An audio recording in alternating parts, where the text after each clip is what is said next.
မင်္ဂလာပါရှင်ရီဘိုင်တဲ့ channel လေးကနေပြန်လည်ကြိုဆိုလိုက်ပါတယ်ဒီနေ့တင်ဆက်ပေးချင်တာကတော့ဆရာကြီးတင်ညွှန်ရေးသားထားတဲ့ဝိထုတိုလေးတွေပဲဖြစ်ပါတယ်ပထမဆုံးအပုပ်အနေနဲ့ဆရာကြီးတင်ညွှန်ရဲ့အဖေဘယ်သူလဲဆိုတဲ့ဝိထုတိုလေးပဲဖြစ်ပါတယ်နားဆင်ခံစားပေးကြပါအောင်ရှင်ကျွန်တော်နဲ့ဆရာလေးမောင်နိုင်ဝင်းတို့နှစ်ယောက်ညနေခင်းထမင်းစားပြီးဖျားကုန်းဘက်ကိုလမ်းလျှောက်ထွက်လာကြသည်တရင်ကျွလာပြီးနီးပြီဖြစ်သည့်အပြင်ခြေခင်းလက်ခင်းသားရတို့ကြောင့်ဖျားကုန်းဘက်တွင်လူစီသည်ဆရာဟေးဘာလဲကွာဖျားကုန်းပေါ်မှာဘေးရင်ဆရာတယောက်ရောက်နေတယ်လို့ပြောတယ်ဘာဖြစ်သလဲကွာသူလည်းဖျားလာသူတွေကိုခုလိုချိန်လေးမှဟောပြောပြီးပတ်စံရှာရတာပဲဆရာဘေးတွင်နေပါတွေကိုယုံသလားပြောရခက်တယ်ကွာမယုံဘူးရဲ့လို့လည်းမဟုတ်ပါဘူးတကယ်တော်တဲ့တက်တဲ့သူတွေကိုလေးစားတယ်လိန်ညာတဲ့သူတွေကိုတော့မယုံဘူးပေါ့တကယ်တော်တဲ့တက်တဲ့သူတွေရောရှိလို့လားဆရာရှေးခေတ်အဆက်ဆက်ကလေးကတကယ်တော်တကယ်တက်တဲ့သူတွေရှိပါတယ်ကွာဒါပေမဲ့အခုတော့ရှားလာပြီကွာဘာပြောပါဆရာရဲ့ကျွန်တော်ကတော့တိတ်ပန်နီးမကြတဲ့အရာတွေကိုတိတ်အယုံကြည်မရှိပါဘူးဒီလိုလဲတရည်တည်မှတ်လို့မရဘူးကွာတိတ်ပန်နီးနဲ့မဖြေရှင်းနိုင်တဲ့ကိစ္စတွေလောကမှာအများကြီးရှိတယ်မင်းအနေနဲ့မသိသေးတာပဲဖြစ်ဖြစ်မရှိဘူးလို့တော့ပြောလို့မရနိုင်တာတွေမဖြစ်နိုင်ဘူးလို့ပြောမရနိုင်တာတွေအများကြီးရှိတယ်ကွကျွန်တော်တို့စကားတပြောပြောနဲ့ဖျားကုံမော်ရောက်လာသည်ခရီးပင်ကြီးအောက်တွင်ပိတ်စတစ်ခုပေါ်၌ဘေးရင်လက္ခဏာပညာရှင်ဆရာစိန်မောင်ဆိုသည့်ဆိုင်းဘုတ်ကြီးကိုနောက်ခံထားကဘေးရင်ဆရာဟုထင်ရသူတဦးကထိုင်နေသည်ကိုတွေ့လိုက်ရသည်ဘေးရင်ဆရာကတိုက်ပုံအနက်ခေါင်းပေါင်းဘဝအပြောက်ပစိုးကွက်ကြားနှကမ်းမွေကာကနှင့်ဖြစ်သည်မောင်နိုင်ဝင်းကလာဆရာဘေးရင်သွားမရမင်းအမေမယုံဘူးဆိုကွာလာပါဆရာပညာဆက်ရတာပေါ့မယုံကြည်ပဲနဲ့တော့သူတစ်ပါးကိုသွားပြီးတော့မချိုးဖဲ့ပါနဲ့ကွယ်လာပါဆရာဘေးရင်တခါကြီး၅ချက်ပဲဟာအဲ့ဒီဘေးရင်ဆရာဘာတွေဖြီးမလဲဆိုတာဆရာကိုလက်တွေ့ပြမယ်ကျွန်တော်ကသူ့နောက်ကိုလိုက်သွားသည်ဆရာလေးမောင်နိုင်ဝင်းကဘေးရင်ဆရာရှေ့တွင်ထိုင်လိုက်ပြီးဘေးရင်ကြည့်ခြင်းလို့ပါဟုတ်ကဲ့ရပါတယ်မွေးနေမွေးလာမွေးနေပြောအဲ့ဓာတွေသိချင်တာမဟုတ်ဘူးဗျမောင်ရင်ကဘာများသိချင်တာလဲအခုဆိုရင်ကျွန်တော်ဖေဘာလုပ်နေသလဲဆရာကြီးအဲ့ဒါပြောနိုင်မလားဩဘေးရင်ဆရာကြီးကအိုးဟုတစ်ချက်ပြောလိုက်ပြီးလျင်ကောင်းငင်ကိုမော့ကြီးကသူ့လက်မနဲ့လက်ချောင်းလေးများကိုထီရင်မျက်စိမိပြီးတွက်စားသလိုလုံနေသည်မောင်နိုင်ဝင်းကပြုံနေသည်ကျွန်တော်ကမောင်နိုင်ဝင်းကိုထိုးတော့မလို့ရမျက်နှာရိပ်မျက်နှာကေးပြသည်သို့တော်သူကလက်ဝါးလေးကပြကအောင်နိုင်တယောက်လိုလက်ပိုက်နေသည်ဘေးရင်ဆရာကြီးကအင်းဟုတစ်ချက်ညီးလိုက်ပြီးမောင်ရင်ဖေငားများနေတယ်ဟုပြောချလိုက်သည်ဟာဟာမောင်နိုင်ဝင်းကရေလိုက်သည်ဘာဖြစ်လို့လဲမောင်ရင်ဆရာကြီးမားပါတယ်ခမညာကျွန်တော်ဖေတည်သွားတာ3နှစ်လောက်ရှိနေပါပြီဆရာကိုပညာစမ်းတာပါရော့ပါဒီမှာ9ချက်မောင်နိုင်ဝင်းကဘေးရင်ဆရာကြီးကိုငွေ9ချက်ထုတ်ပေးလိုက်သည်ဘေးရင်ဆရာကြီးကဒီမှာမောင်ရင်မမှန်ဘူးဆိုရင်ပတ်စံပေးစရာမလိုပါဘူးပြန်ယူသွားပါမမှန်တာကျွန်တော်ဖေကတေးပြီးလို့ပြောပြီးပြီလေကျုပ်ဘေးရင်ဟောဆာလာတာနှစ်ပေါင်း40ကျော်ပြီကွမမှန်တာမဟုတ်ဘူးအခုကမှန်မမှန်တာပဲဗျာဒီမှာမောင်ရင်ကျုပ်တွက်ချက်တာမမှားဘူးကွအခုချိန်မှာမောင်ရင်ဖေငားများနေတာအသေးကြပဲအဲ့တော့မောင်ရင်ဖေသေးပြီလားငားများနေသလားသေးကြအောင်ဆိုတာမောင်ရင်နေကိုမိကိုပြန်မေးဖို့လိုလိမ့်မယ်ကျုပ်တွက်ချက်မှုကတော့မမှားဘူးမောင်ရင်အမေပဲမှားသလားမောင်ရင်ကကိုဖေကိုသေးသေးချာချာမသိသေးတယ်လားပြန်မေးကြည့်ပါကွယ်မောင်နိုင်ဝင်းတယောက်ငိုင်းကြသွားသည်စကားလည်းမပြောနိုင်လောက်အောင်ဖြစ်သွားသည်လူပါပြီဖြစ်တဲ့ပြင်ဘေးရင်ဆရာကြီးကဆိုင်းဘုတ်ကိုဖြုတ်သိမ်းနေသည်ထို့နောက်လွယ်အိတ်ကြီးကိုလွယ်ကဖျားကုန်းပေါ်ကဆင်းသွားသည်ကျွန်တော်တို့မောင်လူနီးပါအချိန်ထိထိုင်နေကြသေးသည်မောင်နိုင်ဝင်းပြန်ရအောင်ဟုတ်ကဲ့ဆရာကဲဘလို့လဲကွမင်းအမေကိုမင်းပြန်မေးအောင်မလားမမေးတော့ပါဘူးဆရာအေးဘယ်တော့မှမမေးနဲ့နောက်မယုံရင်ဘယ်တော့မှဘေးဒီပညာကိုလဲသွားမစမ်းနဲ့ကျွန်တော်တို့အပြန်လန်းကတိတ်ဆိတ်နေသည်တင်ညွန်း 9 ရက် 4 လ 2022 ခုနှစ်ဒုတိယတစ်ပုဒ်အနေနဲ့သူ့အလူဆိုတဲ့ဝိထုတိုလေးပဲဖြစ်ပါတယ်။ဘဘကြီးသမီးစားလို့ပါ။သမီးဘိုးလေးပေးသနာပါရှင်။ခြံဝင်းထဲတွင်ကောက်ရိုက်တန်းတစ်ချောင်းဖြင့်ဟိုလဲဒီလဲရိုက်လုံနေသည့်ဦးထွန်းပေါ်ကခြံတကားဝမှအတန်ကိုကြားလိုက်သဖြင့်တကားအနီကိုတွားရလိုက်ပြီးဟဲ့ဘေးကတရောင်းစားလေးတွားသမီးစားလို့ပါဘဘကြီးရဲ့သမီးမစားရတာ2 ရက်ရှိနေပါပြီတနာပါခြံပြင်တွင်10 နှစ်ရွယ်ကလေးမလေးတယောက်ကတနာဆိုပဲလက်လေးကိုဖြန့်ကတောင်းခံနေရသည်ဦးထွန်းဘော်ကခြံတကားကိုဖွင့်ပြီးအပြင်ကိုထွက်လိုက်သည်ထို့နောက်တကားကိုအမြန်ပိတ်လိုက်ကဟဲ့မပေးနိုင်ဘူးတွားဟုသူ့လက်ထဲကခေါင်းရိုက်တန်ကြီးကိုမြောက်ကခြောက်လိုက်ပြီးမောင်းထုတ်လိုက်ပြန်သည်သမီးစားလို့ပါဘဘကြီးရဲ့ဦးထွန်းဘော်ကကောင်းမလေးမျက်နှာကိုတစ်ချက်ကြည့်လိုက်သည်သပင်တွေကကောက်ကွေစီမထဲ့တာကြပြီးဖြစ်တဲ့ဖြင့်နီကြောင်မျက်နှာကလည်းညစ်ပတ်နေသည်မျက်လုံးတွေကလည်းပြူဝိုင်းပါးဖောင်လေးနဲ့ဖြစ်သည်ဟဲ့နေဦး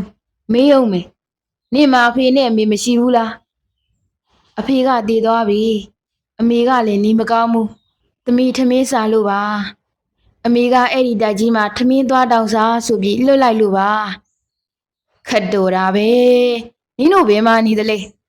ဟူးတရားကြီးကရက်ွက်မှာနေပါတယ်ကောင်မလေးကဟိုဝေးကမြေကူးတရားကြီးကိုလက်ညှိုးထိုးပြသည်နေအမေကဘာလုပ်ကြလဲအမေကအဝတ်လိုက်လျှော်ပါတယ်နေဦးနေအမေကခင်မချိုလားဟုတ်ကဲ့ဩခင်မချိုသမီးပဲနေဦးဒီမှာစောင့်နေဦးထွန်းဘော်ကအိမ်ထဲကိုပြန်ဝင်သွားသည်တကားကိုလည်းပြန်ပိတ်သွားသည်အိမ်ထဲကိုရောက်သည့်အခါတွင်သူကမီးဖိုကန်းနဲ့မဝင်မီသူ့ရုပ်ကိုမှန်တယ်ပြန်ကြည့်လိုက်သည်မျက်လုံးပြူသပင်ကောက်ကွေပါဖောင်နှင့်အစီတွေရစ်နေသောသူ့မျက်ခွက်ကိုမှန်နဲ့တွင်မြင်ပြီးမျက်စိမိတ်ကခေါင်းကိုရမ်းလိုက်သည်သူ့နောက်ကိုရောက်လာသည့်အမျိုးသမီးကြီးတဦးကကူဘာဖြစ်လို့လဲဟုမေးလိုက်သည်ဘာမှမဖြစ်ပါဘူးကွယ်ခြံဝမှာတရောင်းစားတယောက်ရောက်နေလို့အဲ့ဒါတခုခုလေးပေးလိုက်ရင်ကောင်းမလားလို့အိုးကိုကလေဘယ်တော့ကတရောင်းစားတွေကိုပေးဘူးလို့လဲရှုပ်ရှက်နေပါကွယ်ကိုစီမလည်းအသုံးမလိုတာတခုခုပေးလိုက်ပါမယ်ဟိုမိုတက်နေတဲ့ကိတ်မုံတစ်ပိုင်းလွတ်မပြစ်နဲ့တော့ကိုပေးကိုကတော့ခတ်တော့တာပဲဘာတွေလုပ်နေမှန်းကိုမသိတော့ပါဘူးဦးထွန်းဘော်ကသူ့အိတ်ခမ်းလေးကိုဝင်သွားပြီးနောက်အထုပ်လေးတစ်ထုပ်ကိုယူလာသည်ထို့နောက်သတင်းစာစက်ကူတွေကိုမိုတက်နေသည့်ကိတ်မုံတစ်ပိုင်းကိုထည့်လိုက်ပြီးချမ်းပြင်းကိုထွက်လာသည်ရော့ကောင်မလေးဟောတာကကိတ်မုံနင်းစားဖို့ဟောဒီထုပ်ကအိမ်ရောက်ရင်နေအမေကိုပေးလိုက်ကြလားအဲ့ဒီအထုပ်ထဲကနင်းတို့တစ်နှစ်လုံးစာအတွက်ဟုတ်ကဲ့ကောင်မလေးကအထုပ်နှစ်ထုပ်ကိုကန်ပြီးဦးထွန်းဘော်ရှိကထွက်သွားသည်သူကတယောက်တည်းကြမ်းမဟုတ်တော့ပါဘူးဟုတိုးလေးပြောကအိမ်ချံဝင်းထဲကိုပြန်ဝင်လိုက်သည်တဲလေးတွင်ရှိတင်ဖြူပြအဟောင်းလေးပေါ်၌မိမတယောက်လဲနေသည်ချောင်းကားလေးတဟိုးစိုးနေသည်ရင်ဘက်ကိုဖိရင်အသက်ကိုမန်ရှူနေသည်အမေသမီးပြန်လာပြီလားအမေပြောတဲ့တိုက်ကြီးကကိတ်မုံပေးလိုက်တယ်မကောင်းပါဘူးအနံလဲနံနေတယ်မိုးလဲတက်နေပြီဟူအထုပ်ကရောဘာလဲမသိဘူးအမေကိုပေးလိုက်တဲ့တစ်နှစ်လုံးသုံးဖို့တဲ့ဘာလဲအထုပ်ကိုဖွင့်ကြည့်စမ်းတစ်နှစ်လုံးသုံးဖို့ဆိုတော့ပတ်စံတွေအများကြီးနေမယ်နော်အမေသားမိနှစ်ယောက်ဆရာထက်တန်စွာဖြင့်အထုပ်ကိုဖွင့်ကြည့်သည်ဟာအမေကလေရွတ်ဆုပ်ပြက်ကလေးကြီးဘာလို့ရမှာလဲအေးလေသူလေးပြောလိုက်တယ်မဟုတ်လားတစ်နှစ်လုံးသုံးဖို့ဆိုတာတစ်နှစ်လုံးသုံးရတာပဲအလကားပါမေရဲ့ဘာလို့မှလဲကိတ်မုံလေသမီးတော်မစားဘူးခွေးကြွေးလိုက်မယ်အလကားခွေးတောင်သားကြီးဟဲ့သမီးအဲ့ဒီလိုမပြောရဘူးအမေသမီးဈေးဘက်သွားလိုက်အောင်မေကောင်မလေးကသူ့လက်ထဲမှာကိတ်မုံကိုလမ်းမော်ကခွေးတကောင်အားပြစ်ကျွေးလိုက်သည်ခွေးကနမ်းပြီးလှည့်ထွက်သွားသည်တင်ညွန်း29 ရက် 3 လ 2024 ခုနှစ်နောက်ဆုံးတစ်ပုဒ်အနေနဲ့အသက်တွေကြီးလာသောအခါဆိုတဲ့ဝိထုတိုလေးပဲဖြစ်ပါတယ်အင်္ဂလိပ်ရုပ်ရှင်သမီး Audrey Hepburn ကပြောဘူးသည်အသက်တွေကြီးလာရင်လက်နှစ်ဖက်ရှိဖို့လိုတယ်လက်တစ်ဖက်ကကိုကူညီဖို့အခြားလက်တစ်ဖက်ကသူတစ်ပါးကိုကူညီဖို့ လူတိုင်းတွင်မွေးလာကလေးကလက်နှစ်ဖက်ရှိလာကြသည်ပင်သို့သောကိုမှရှိသောလက်နှစ်ဖက်သည်တခါတရံတွင်ကိုယ်တိုင်ကို၎င်းသူတစ်ပါးကို၎င်းကုညီရန်မိနေကြသည်ဟုထင်ပါသည်။အော်ရီဟပန်ပြောသွားသည့်စကားမှာလူတွေထ၌ရှိတင်သောကောင်းမြတ်ခြင်းတရားကိုဖော်ကျူးခြင်းလည်းဖြစ်ပါသည်။လူသားသည်လူပိသားစွာအသက်ရှင်နေထိုင်ရမည်ဆိုလျှင်ကိုလည်းစောင့်ရှောက်ကအသက်မွေးနိုင်ရမည်ဖြစ်သလိုသူတစ်ပါးကိုလည်းကုညီစောင့်ရှောက်ခြင်းဖြင့်အပြန်အလှန်အကျိုးပြုနေသင့်သည်။ငယ်စဉ်ကကမ္ဘာလောကကြီးကိုအကန့်အသတ်ရှိသောလောကကြီးတစ်ခုအနေဖြင့်မြင်ကြသည်။အဘဲကြောင့်ဆိုသောကျွန်ုပ်တို့၏လုံနိုင်စွမ်းများမှာလည်းအကန့်အသတ်နှင့်ဖြစ်နေသောကြောင့်ပင်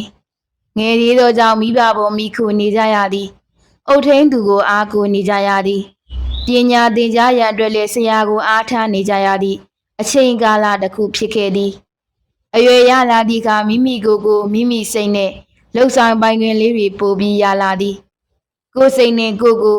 ဆုံးဖြတ်လှုပ်ဆောင်ပိုင်ခွင့်လေးတွေရလာသဖြင့်ဉာဏ်ပညာတွေကိုထုတ်ဖော်အသုံးချခွင့်တွေလည်းရှိလာသည်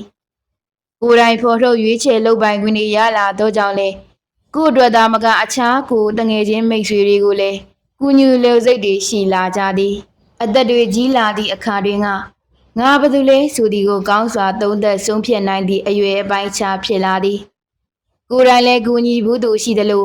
အခြားသူတို့၏အကူအညီကိုလည်းခံဘူးသည့်အနေအထားတစ်ခုကိုရောက်ရှိဘူးသူများဖြစ်သည်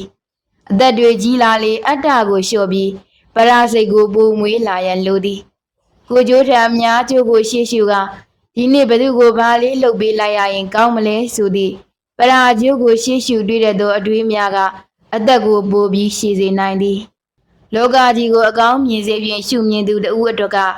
အရာရာသည်ကြည့်လိုက်တိုင်းကြည်နူးဖွယ်ရာမြင်ကွင်းတွေဖြစ်နေပါလိမ့်မည်ကျင်ငါးလေးတွေကိုကပင်လေတဲ့ပြန်လွတ်နေသူ၏စိတ်ထားမျိုးလူတိုင်းတွင်ထားတင်သည်အားလုံးကိုမကယ်နိုင်သည့်တိုင်အောင်ကိုယ်ကယ်လိုက်သည့်အကောင်လေးကတော့ရှင်သန်သွားလိမ့်မည်ဆိုသည့်စိတ်ထားဖြင့်ကယ်တင်ခြင်းကိုပြုနေရန်သာဖြစ်သည်အသက်တွေကြီးလာသောအခါအသက်ကြီးလာလေပိုပြီးအသိဉာဏ်ကျွယ်လေဖြစ်တင်သည်အနောက်နိုင်ငံများတွင်အသက်65မှ80တွင်ကာလများကိုရွှေရောင်နှစ်ကာလများဟုတင်စားခေါ်ဝေါ်ကြသည်ထိုအရွယ်သည်လေလာရန်အကောင်းဆုံးနှင့်လေလာထားသမျှကိုမျှဝေရန်အကောင်းဆုံးဟုဆိုကြသည်အသက်ကြီးလေစမတ်ကြအောင်နေသင့်လေ60ကျော်သည်နှင့်စမတ်ကြဆုံးအဖိုးကြီးတွေအဖွားကြီးတွေဖြစ်အောင်ပြုပြပြနေထိုင်သင့်ပါသည်ဒေါသတွေလျှော့ပျော်ပျော်နေသည်ကဲဆိုသောစိတ်ဖြင့်နေသင့်သည်ဤအရွယ်များသည်ကိုယ်စိတ်ကိုထိမ့်သိမ့်နိုင်မှုအကောင်းဆုံးအချိန်ရွယ်များဖြစ်သည်ကလေးတွေကိုရှူးဆိုတိုင်းခနဲ့တုံ့ပြန်ရမည်အရွယ်တွေမဟုတ်ကြောင်းသတိထားရမည်အများနဲ့အတူနေနိုင်အောင်ကြိုးစားအသက်40ကျော်လာသည်နှင့်တယောက်တည်းဘဝတစ်ခုတည်ဆောက်ကအထီးကျန်နေမည်အစားအများနဲ့အတူရှင်တွဲနေထိုင်ရမည်နီလန်းများကိုဦးစားပေးသင့်သည်လူဆိုဒီမှာကိုယ်တိုင်ကချစ်ချင်သောသူတွေဖြစ်သလိုအချစ်ခံခြင်းသောသူတွေလည်းဖြစ်ကြောင်းကိုမမေ့သင့်ပါလိန်စိတ်ကင်းစွာချစ်ကြပါအသက်တွေကြီးလာရင်လင်းစိတ်သားစိတ်ကုန်သည်ဟုပြောကြသည်လင်းစိတ်တွေလည်းကုန်ခန်းလာနိုင်ပါသည်ထိုချိန်မျိုးတွင်လင်းစိတ်သားစိတ်ထက်လက်တွဲဝယ်ချစ်ခြင်းရိုင်းပင်ကူညီသည့်ချစ်ချင်းမေတ္တာဖြင့်အပြန်အလှန်ဖေးမှကူညီလိုသောစိတ်ထားကအနားတွင်တဦးတစ်ယောက်ရှိနေသည်အစားအသောက်စင်ခြင်းမှာတက်ငယ်စဉ်ကလိုစားနိုင်တောက်နိုင်တွေမဟုတ်တော့ပါအရွယ်ဤတောင်းဆိုလာမှုနှင့်လှုပ်ရှားနေထိုင်မှုဇယိုက်များကွာခြားချက်ကြောင့်အစားအသောက်ကိုလည်းမမောခြင်းများညှော်နေလာရပါသည်မတဲ့စားကိုမစားတဲ့စားကိုစားပြီးအာမွေကကြံဖန်နေရမည်အချိန်ဖြစ်သည်အလုံးနှင့်လက်မပြတ်ရှိစေခြင်းအသက်ကြီးလာပြီးဘာမှမလုပ်နိုင်တော့ဘူးဆိုကစိတ်ကိုပြစ်ချလိုက်ပြီးဘုံဘုံကြဘဝကိုနေရမဟုတ်ပါကိုဝါဒနာပါရတစ်ခုခုကိုဆွဲပြီးလုံနေပါသဖြင့်စာဖတ်ခြင်းစာရေးခြင်းပကြီးဆွဲခြင်းလက်လျှောက်ခြင်းပန်းဆိုင်ခြင်းတခုခုကိုလုံနေပါစိတ်ထဲတွင်ငါမှအလုရှိနေပါလားဆိုကဆွဲမြဲအောင်လုံနေရန်လိုပါသည်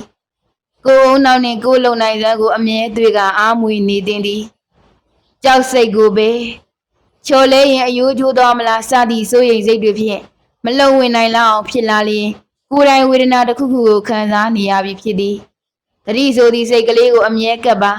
တတိကလျင်ကလေးတွေကိုဝုန်းခနဲ့တိုင်းခနဲ့မလုံတော့ပါကိုယ်အရွယ်ကထို့သို့လုံရမည်အရွယ်လည်းမဟုတ်ပါတတိဖြင့်သွားလာနေထိုင်စားတောက်ခြင်းကသာလျင်အသက်ရှည်ရာနာမယ်ကြောင့်နီလန်ကောင်းဖြစ်သည်ကိုယုံကြည်မှုအပြည့်ရှိပါကိုယ်အသက်ကိုပညာ ကိုရှာဝေစုဆောင်းခဲ့သည်များဥစ္စာတို့ကကိုနောက်ဆုံးအချိန်ဒီကိုကောင်းစွာထိမ့်သိမ်းဆောင်ရှောက်သွားနိုင်ပါသည်60ကျော်သည်နှင့်ငါကျမ်းမာဖြစ်မည်ငါကျမ်းမာအောင်နေရမည်